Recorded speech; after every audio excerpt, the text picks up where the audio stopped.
Learn English Podcast.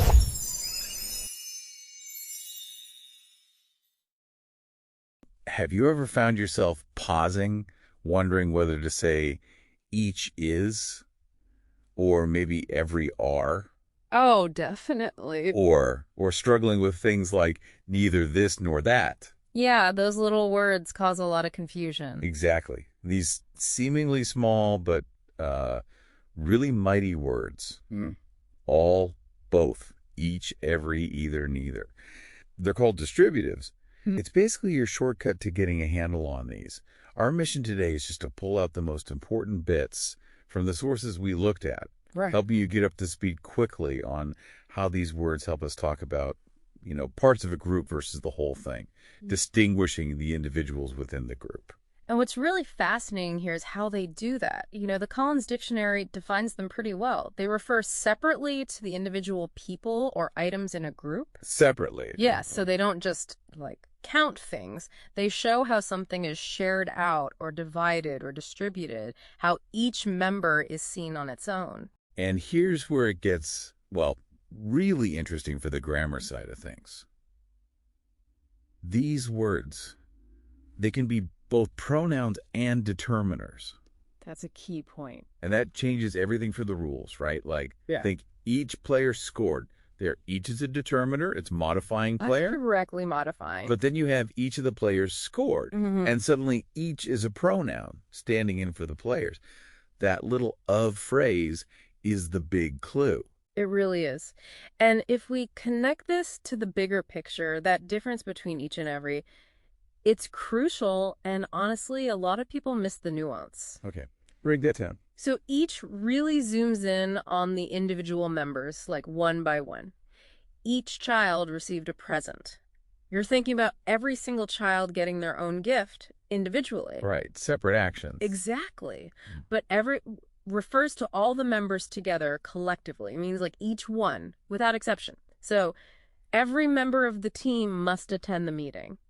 So that's looking at the whole group needing to do something.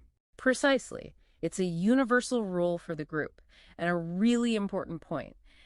Every can't be followed by of or a plural noun directly. Oh, right. You can't say every of the kids or every children, but you can say each of the kids. That's a good rule to remember. Okay. That subtle difference in focus is powerful. Yeah. So what does this mean for either and neither then? They both deal with two options. Right, but they have completely opposite vibes, as you said. Okay. Either is, positive. It means one of the two. You can take either route. It gives you a choice. Option A or option B. Exactly. Neither is inherently negative. It means not either one. As in, neither dress fits me. Not this one and not that one. So it negates both options. It does. And this brings up a really common mistake. The double negative thing with neither. Yeah. Why can't you say neither dress doesn't fit? Because neither already has the not built into it. Think N for negative. Adding another not or doesn't is just redundant. And wrong. And wrong.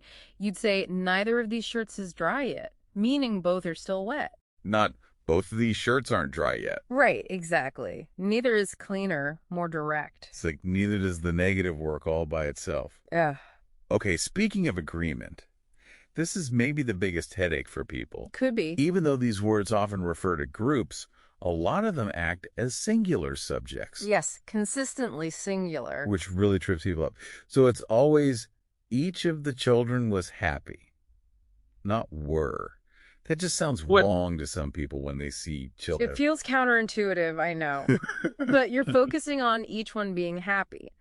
But, okay, to add a layer of complexity for pairs like neither dot nor or either dot or. Uh-oh.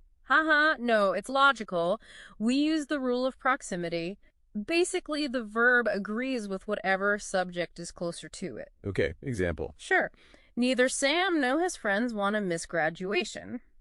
We use want, the plural form, because friends is plural, and it's right next to the verb. Closer than Sam. Exactly. And it's not just some random grammar quirk. It kind of reflects how our brain processes it. The focus shifts slightly to that closer subject. That actually makes a lot of sense when you explain the why. Okay, quickly then. What about all and both? Right? Both is straightforward. Only for two things. Always takes a plural verb. Both movies are sold out. Easy. Got it. Two things is plural. Yep. All is more flexible, and that's where you might pause.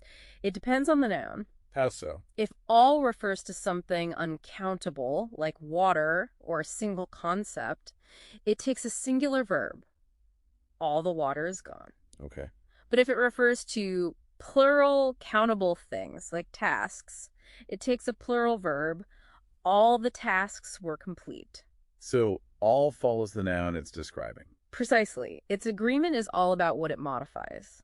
A good tip might be just reading your sentences out loud. Yeah. Often you can sort of hear what sounds right, even if you don't know the rule. That's a great practical tip. It really helps develop that instinct. And remember, picking the right distributive, it adds nuance.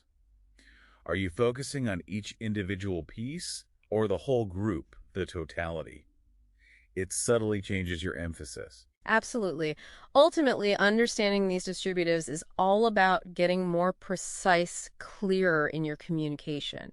It lets you shift that focus subtly. Whether you're really zeroing in on every single detail or talking about the group as, a unified whole, it just makes your language sharper, more impactful. So the next time you're talking or writing about groups of things, maybe pause and think. Am I trying to highlight each unique part here? Or am I really emphasizing the collective? What tiny difference does choosing each versus every, or neither versus not both, make to the message you're actually sending out there? Yeah. How might that choice land with your audience?